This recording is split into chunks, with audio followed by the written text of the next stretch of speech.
Let's get hyped. Welcome into the Husker247 HypeCast. I'm Mike Schaefer, joined by Michael Bruns, joined by Brian Christopherson. And because Nebraska is playing Chicago's team, Northwestern, we welcome in Todd Peterson. Todd has been a frequent guest here on the Husker247 HypeCast, always for the Northwestern game, I believe.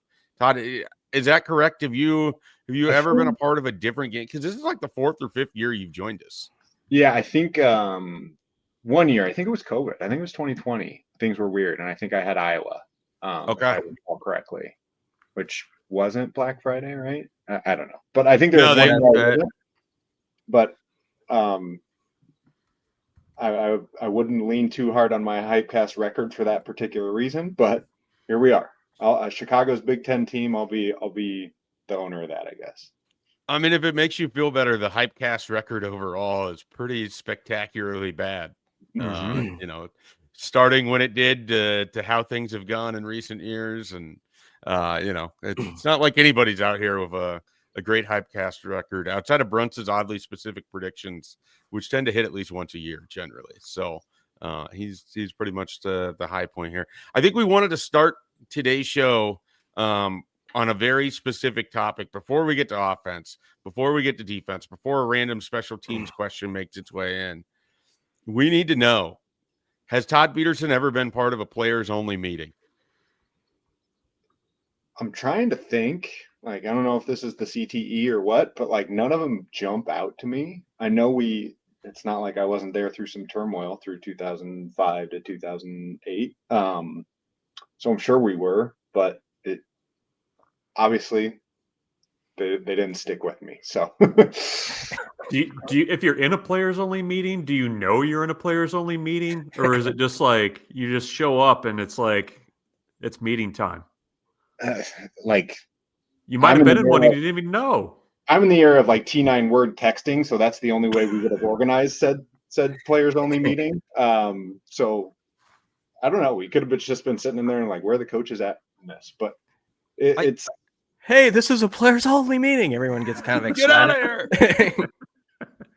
Is there a quorum for a players only meeting? How many players need to show up on a 100+ man roster for it to really where be? I first learned Robert's rules, right? That'd be great. Sorry, you don't have the floor right now. You can't speak. Yeah. I think I'll say it's good that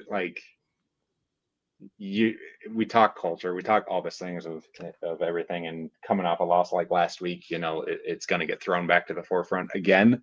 But I'll say it's always good when they still have that desire to get together and figure things out amongst themselves. So I'll always take it as a positive, even if we can poke fun at it.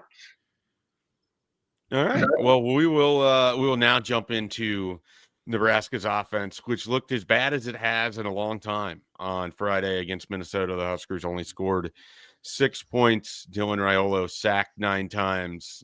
All sorts of terrible numbers can be found in there. Todd, you obviously follow this thing closely. You've been a former wide receiver, so I'm sure you're always kind of interested in this sort of conversation. When you size up, and of course you're just watching at home, you're watching as a fan, but when you size up Nebraska's issues with pass protection, how would you kind of divvy things out in terms of, is it more on just the offensive line? Is it more on Dylan Raiola? Are the route concepts and the game plan failing here because Nebraska's not getting or receivers aren't giving open, not necessarily open, but the concepts aren't starting early enough for Dylan to be able to get the ball out, if you know what I mean? How would you kind of size this up from just what you've seen watching at home?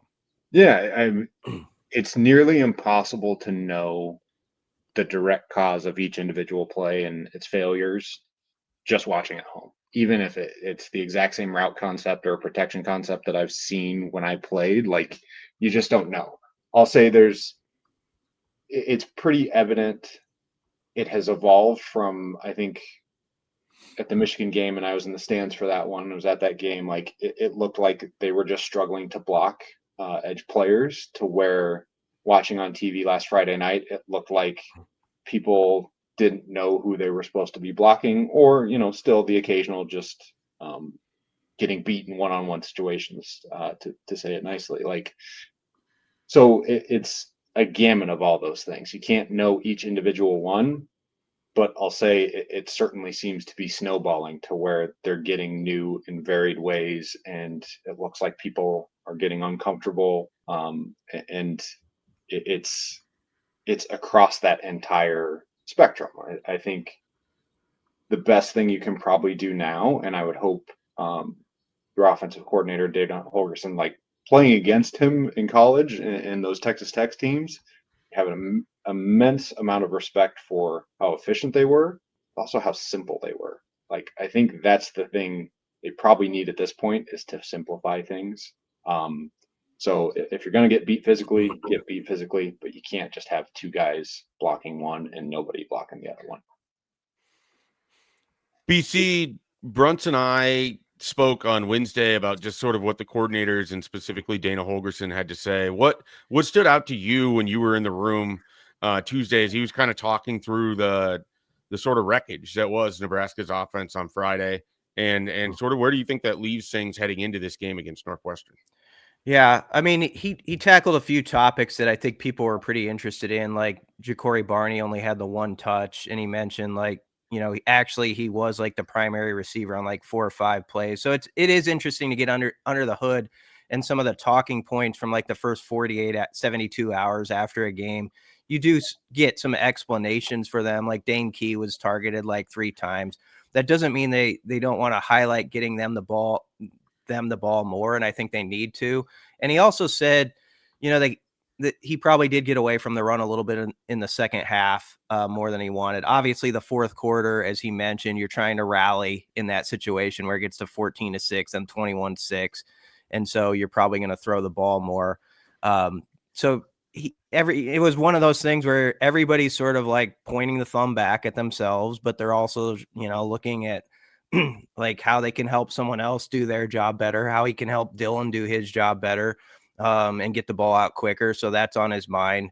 But I'm curious if there's going to be more of a drumbeat of Emmett this week. You know, like I think of the first drive of the second half. We've talked about it where Emmett rips off that like 15-yard run, and you kind of got something going. You're on their 40-yard line. And then he didn't see the ball again in that series, you know, the next 3 downs. So that's kind of on my mind if they try to go more to Emmett, like this is like a 20-25 carry kind of game, you know? Yeah, Bruns, that was kind of where this was going to go next. I mean, when you think about Nebraska's rushing attack, and it wasn't that Emmett Johnson didn't have moments against Minnesota. It just didn't feel like there was enough of those. And some of that has to do with only running, you know, 50 some plays as they have in a lot of Big Ten games this year.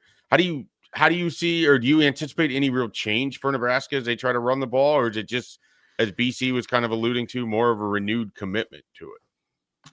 Yeah, I mean, I think it's got to be both. Like, I agree with Todd. I mean, I think the beauty of Dana Holgorsen's offense has always kind of been the simplicity, but I do wonder how much more simple can you get? And you know, especially in the running game, like it doesn't feel like there's a lot of variation there. And when Nebraska has kind of gone to different looks, I think they've had success, but I think it's got to be a heavy Emmett Johnson game. I think you've got to just dedicate yourself more to it. I was just going back and looking at that drive that Brian was talking about. Emmett runs for 3. You have the pass on 3rd down to Emmett for 12 yards. He runs for 12. And then, you know, two passes and a sack, and then you punt. And that was basically the quarter at that point because Minnesota goes on the long drive. So I just think you're going to have to control the ball a little bit. I mean, I think if you can show that you can run the ball, that also is going to help out Dylan a ton. Like I think that was maybe what was hurting them too against Minnesota, was that they weren't showing enough dedication to the run game, and Minnesota was just kind of able to tee off, not even tee off sometimes. I mean, they got home with 2 guys rushing the passer, which is pretty impressive. Impressive is a word for it. Yeah, depends on your view. It certainly does. It certainly does. Todd, I would be remiss if I didn't ask this. We've seen it a couple times now. Dane Key comes over from Kentucky. He's one of the big additions for Nebraska.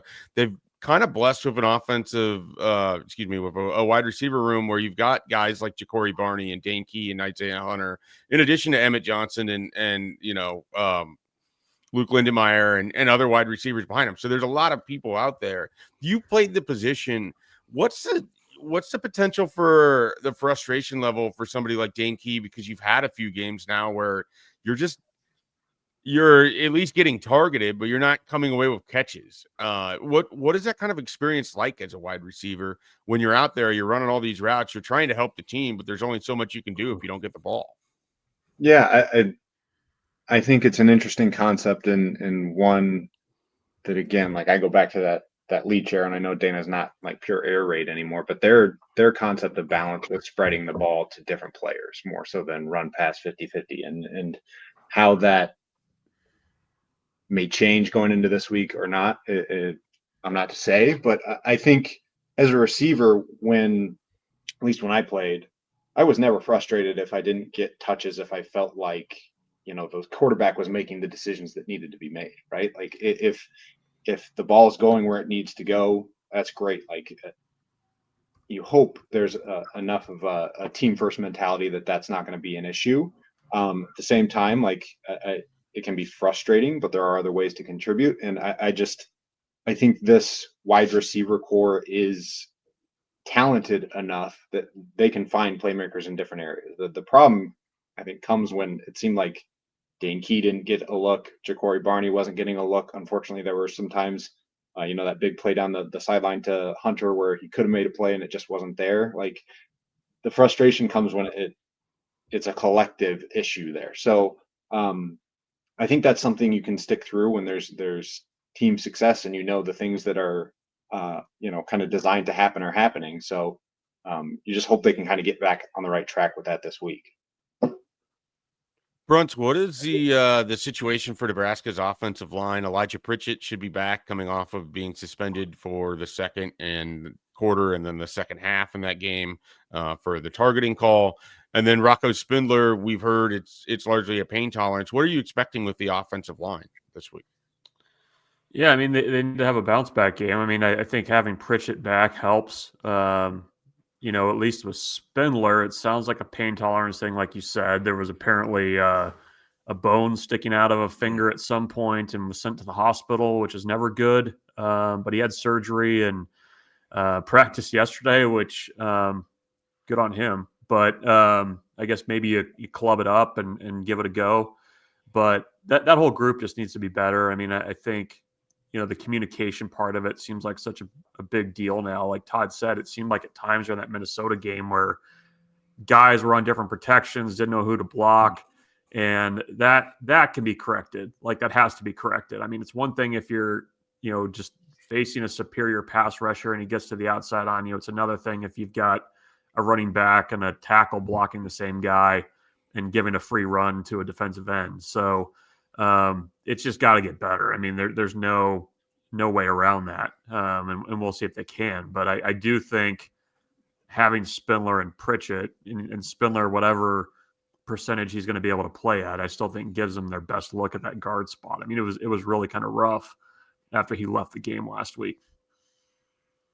BC, we haven't talked a lot about Dylan Raiola so far here on the HypeCast. I'm curious how you think he bounces back from a pretty rough performance on Friday night. And where do you think he's at mentally? Because that's a guy that's been under siege. That's a guy that has, sort of a heavy load that he has to carry. And then we also know he has some freedom to make some decisions at the line of scrimmage.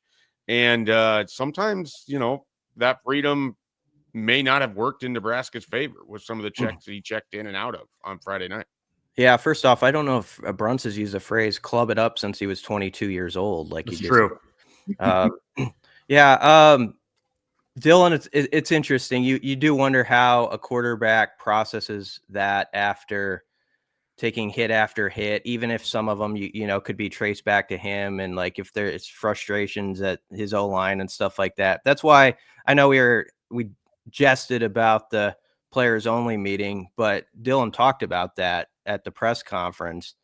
And I think it was useful for him. It sounded like for guys to just put their truth on the table about some things. And say like, I'm not mad at you guys. Like, we're in this together. There's things I can do better. And there's obviously things you can do better. And I think he really took ownership of the parts that were on him. It seemed like, as he talked about it from that game, and knows that there's instances where maybe in the pocket, like he didn't handle it quite as well. Like it was mentioned, like in a few of the times, like the way he moved in the pocket actually brought forward some of the hurries, like actually aided Minnesota in that way. So I think there's things that he could study from that end. And I go back to where we started with the run game. I think that's just why it's going to be huge to kind of, you have that assist from that part of the game, hopefully, where like against Maryland, that's where it felt really good, right? Like you knew early on, like they could kind of have some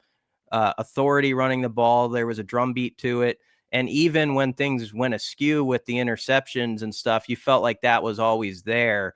And so I think that's just going to be critical in this game, to feel like that part is always there to lean on when things do get a little bit hairy. And they probably will this week. I mean, I think Northwestern plays some pretty good defense, and we know how this series goes. It's always a freaking fist fight that goes down to the end. I mean, that's just the way it's been. Let's jump over to the defensive side of the ball, where it will also be a frickin' fist fight, as BC has elaborately said here. We'll go to Michael Bruntz. Bruntz, Nebraska's pass rush the last couple games has been pretty non-existent in terms of getting sacks. At least against Maryland, there was some pressures for Williams Nwaneri. What do you think happened in that Minnesota game? Was it more just the way that Minnesota game planned it? But it felt like Drake Lindsey had quite a few different times on his few dropbacks where he had more than 5 seconds to kind of scan the field and throw. Yeah, I mean, it's kind of part of it's like John Butler's sheep moment, like you said yesterday, where like, you get beat on that long run and they really dialed back the aggression. And I think that was part of it. I mean, when a team's basically getting 3-4 yards of carry on you with regularity, I mean, it makes it pretty difficult to, get pressure, because Minnesota never needed to just sit back there and run deep routes. I mean, a lot of the stuff that they were throwing was quick stuff. It was, curls against the curls and crossers. Middle, curls and crossers. Give me a little mesh, and just beating guys off the line of scrimmage. So it was just kind of all around just a bad effort. And I think just the way that game played out, it wasn't going to be a game where Nebraska's pass rushers are really going to have much to do. They're going to have to do it this week. I mean, I think Northwestern's quarterback, you look at his numbers in games that they win, he's incredibly efficient. In games where they've really struggled, he's really kind of struggled and seen a lot of pressure. So that's going to be the challenge, is how do you just get more of those havoc plays that Nebraska didn't have hardly any of against Minnesota. BT, what I'm trying to figure out how I want to phrase this question. How big of a loss is it if Nebraska doesn't have Vincent Shavers out on the field for it defensively? It felt like when he went out of the game against Minnesota, they just felt like there's a little less juice on the field. I don't know how else to describe it. There's something about him where he seems to bring a little extra oomph to everything he does. Yeah, you're right. He only played 7 snaps in that game. Had the thumb surgery the Tuesday before, and tried to go. The pain tolerance was just too much. My best answer is, I pointed it out to Brunch because he happened to be next to me in the press box on between the third and fourth quarter. The way he was getting after it in the huddle, like it was a bleak moment, like in the game, like it felt really bad for Nebraska football. And he was that guy circling around the huddle, like with the big club cast on, you could see his arms moving up and down. Yeah. And he was getting some fire into that huddle, trying to motivate the guys, even though he wasn't playing. And I think that goes to the question you're asking. He's just that type of dude that you need, that brings it. And, you heard Rule right after the game say we needed someone to make that play where you force a fumble. You'd have that moment where it just sort of changes everything, and it does a 180. And Shavers is that kind of guy on that defense. McCullough is that kind of guy. I think Javen Wright is. And so you have a few of them. And so hopefully he's back, because he can make that kind of play. In fairness, Watson Trent did some good things. He had, I mean, if I know the PF thing gets a lot of snark. He did have like one of the higher grades, but I did think they were missing V9 a lot. Todd, I know obviously you're an offensive guy, but I just as a former football player, I'm curious about your thoughts on this. I mean, with Nebraska's defense, it sometimes feels like teams can run and have success just running simple plays right at them. Did you think sometimes it's harder to stop simple than it is when teams get a little bit more elaborate? Depends what you prepare for, probably, but I think there's still an aspect of like, I didn't listen to the press conference yesterday, but I've heard kind of through you guys and some other things about that timidness after the long run. Like, it's all about like having your responsibilities sewn up, and then you have one guy take a bad angle, and it can be havoc. But you got to be able to flush that and move on, and still be able to handle just your responsibility, and then have that guy like Vincent Shavers go make the play when it's there and it's available. You saw McCullough do it a couple of weeks ago. Shavers did it in Arrowhead in that first game that really turned the tide in that game. Like, and I'll say that on defense, like, it's so important to have someone like that brings emotion and passion and energy that can then spill over to the rest of your team. Because that's the thing that felt like it was missing on Friday night. It felt like they were in this environment that's been tough for them before.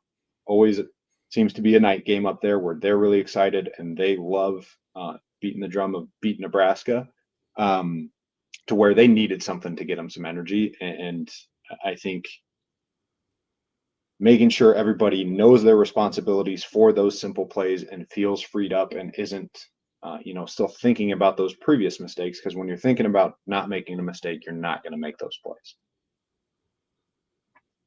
All right, let's jump over into predictions here for the Nebraska Northwestern game. Of course, we start with our pick to click, the player that you think is going to have a good game for Nebraska on Saturday against Northwestern. And we'll go right back to our friend Todd Peterson. I'll stay on theme with the wide receivers. I want to see Ja'Cory Barney. I want to see it through Inventive's ways and like the run game. The pop passes they do, the punt returns. Like, I think he is that equivalent to Shavers on the offense, the guy that brings that energy. So I'd love to see him get involved with some of those things and really get this team some momentum early so that they can kind of leave last week in the past and go forward on that. So I'll go with Ja'Cory Barney.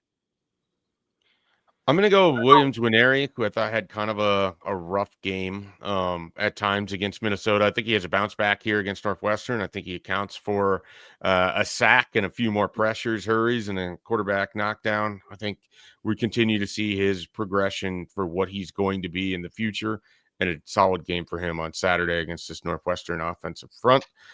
BC. I'll go Rocco Spindler because I just think he's a representation of how this game's going to be. I just think it's going to be kind of a slog, and that fact that he's going to be out there, I think, and gutting it out is a big deal. Nebraska did work like 4 guys, Holgorsen mentioned, like at that guard spot the other day in practice. So that's like an interesting like storyline to track. If for some reason like Spindler can't go, do they go to Tyler Kanak? Would Corcoran come inside? But I think Spindler guts it out, and I do think that carries meaning to his team because they saw what his hand looked like with that injury, and it obviously is pretty gruesome. Todd, have you ever had a club? Or do you have any memories of going against a defensive back that had a club? No, I just feel like that would be relatively difficult to play with. No, I remember, speaking back to my experience in the Big Ten as playing before this, I remember playing against Michigan in the 2005 Alamo Bowl, not the, 2001 or 2 when they played Northwestern. That would have been, whatever. But going against those defensive ends, like, they just like looked like guys that would have clubs. I remember like we had Adam Carricker and Jay Moore on those teams, but like I got thrown in as a wing on punt protection because Bo Root had broken his arm and I was his backup, and I got bull rushed by their defensive ends like 4 times that night, and that was not a fun time. Did you step on the field, Todd, in that Alamo Bowl on the last play when Michigan was and it got crazy and Zach Bowman tackled him at like the 10? Were you like out there like 20 yards on the field? Almost got the boys. Sure I was still standing on the bench on the side, like standing on the bench, like trying to see what was happening. I'm pretty sure I was not out there in the action, but it's a memorable moment for sure. Yeah, that's one of those sort of great games that probably doesn't get referenced enough. That was a lot of fun. Brunts, all right, your pick to click.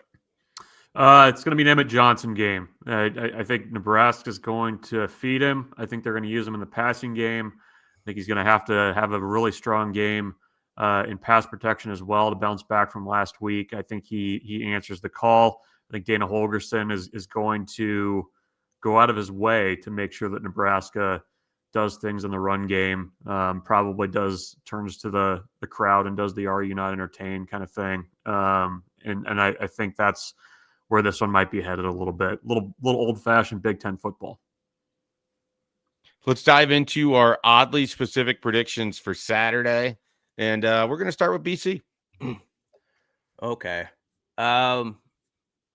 By the way, when I asked if Todd was on the field, I knew he wasn't on defense. I meant like when the guys came 20 yards. All right.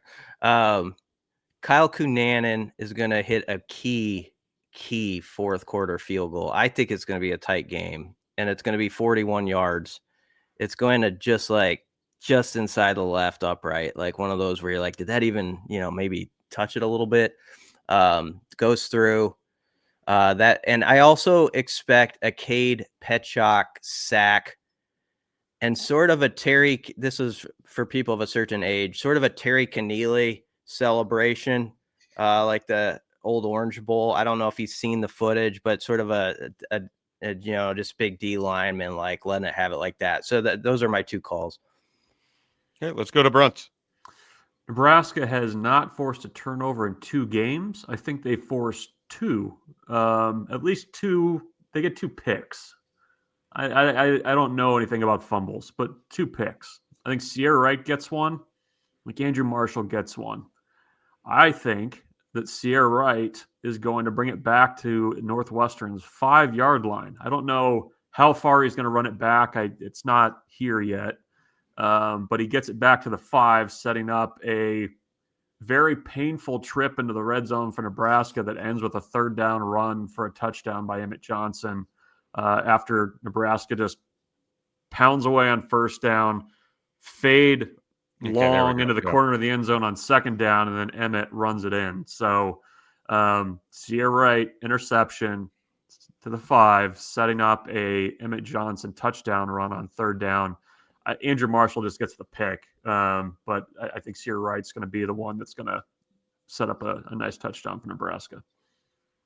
Nebraska is going to have the ball with about 4.5 minutes to go in the 3rd quarter and start a drive that takes 14 plays. They convert 2 4th downs on that drive. It finishes out the 3rd quarter. They get into the 4th quarter. One of those conversions comes deep in the red zone, and the Huskers are able to put a very important touchdown on the board, taking time off the clock and just really working that Northwestern defense, giving themselves an opportunity to get rested up for a critical 4th quarter in, as BC said, will be a relatively tight game with Northwestern on Saturday. What do you got for us, Todd? I just want to know if I'm going last because of my last appearance. I stole BC's oddly specific prediction that ended up hitting. But what was it? Do you remember the details of this? The option pass that went to the now Golden Gopher Malachi Coleman. But I'll say I have 2. Well, one, I expect those receivers again. I'm going to stick with my own to click. And I know Brunts is sad. I'm going away from tight ends here, but there's going to be a convoy of tight end blockers for one of them on I think a screen pass. I think Ja'Cory Barney will get involved, and I think I'm going all 3 of them are going to score a touchdown. Hunter, Ja'Cory Barney. So we'll see. I'll have to work that into my score prediction here in a few minutes. But that's obviously specific prediction number 1. And then number 2, I don't really think this is going to happen, but this is the closest thing I can do to a tribute for Matt Birdsall. As he often said, I'm just a kid from the 308 and growing up in Grand Island. I'm going to say a center eligible 2-point conversion, something crazy to get the lineman involved, even though they probably should be focusing on other things. That one's just for Vers. I worked for his brother-in-law as a chiropractor in Lincoln, Ben Butenbeck. His sister Meg was basically the office manager while I was there. Great people, and just hearing that news, being in Chicago, that's the closest thing I can do to honor that. So 3 wide receiver touchdowns, center eligible 2-point conversion. Things are going to get nuts this weekend, boys. That would be outstanding. Should that come to pass? Can they still run the fumble Rooski? Has that been outlawed? I thought of that. I didn't know how they'd get a center involved with that, and I feel like Vers was a center. Yeah, I don't know if that's accurate, but yeah. That's true. All right, let's. I'll do mine here. And I'll just get the scoring predictions out of the way here. I have Nebraska bouncing back with this one, 24-14. I think it takes them a little bit of time to kind of pull away there, but I do have them covering this game. I think it ends up being the sort of win that you kind of expect over Northwestern. We have to scratch and fight and claw for all of it, but Nebraska comes out with a 10-point win, and the defense has a pretty good day against Preston Stone and Griffin Wild and all the other Northwestern players I can't name. BT. I feel uncomfortable about this game, sort of the way you did about the Minnesota one last week. I will pick Nebraska, but I'm going to just go with the score that represents my discomfort at 20-19 in a very tight game.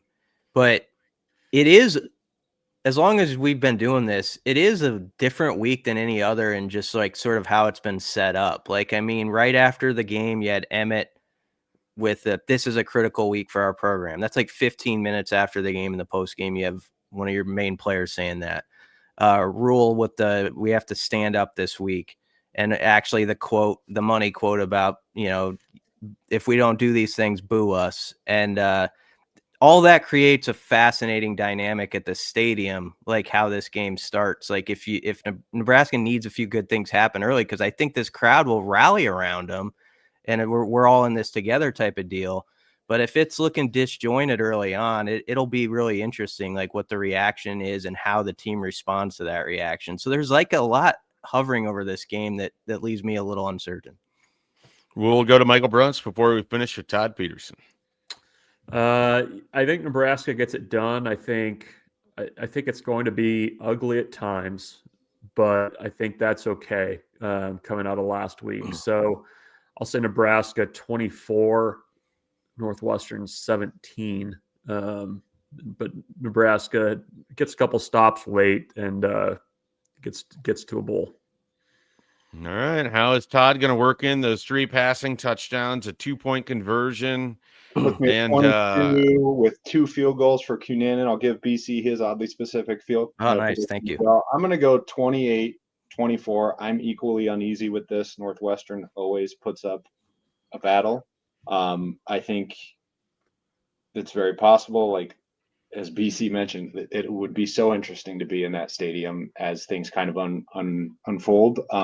But I think I've seen enough from this team, at least earlier this year, that I like how they've been able to respond, especially at home or at Arrowhead where they had the crowd behind them. Like, I think that's the sign, that's the thing I hope to see, that they're continuing to move towards that of being able to work through that adversity. So I'm going 28-24, I think I said. All right. We all took Nebraska this week. I wasn't sure if that was going to happen. I know BC, do you still want Nebraska, or do you want to flip that? Do you want to go 2019 Northwestern? No, one last opportunity. No, we can do the clean sweep. That's all right. I think the Huskers find a way. I just think it's going to be uneasy. Maybe not. Well, it's uneasy times around Nebraska football, and you know where you can commiserate? You can find that at Husker247.com. We welcome all points of view at Husker247.com. We have a very active message board, and many people have many thoughts, and they share them often throughout our game threads and throughout the game on Saturday. So we invite you to that. We invite you to read and watch all of our great coverage here at Husker247.com. Of course, we have Husker 24/7 Daily that goes up every day around 10 a.m. So you can catch that. The Husker 24/7 podcast if you missed that earlier this week. And of course, here we are with the Husker 24/7 HypeCast. So For Michael Bruns, for Brian Christopherson, for our special guest, Todd Peterson, we appreciate your time. Thanks for watching this with us, and we'll catch you next week.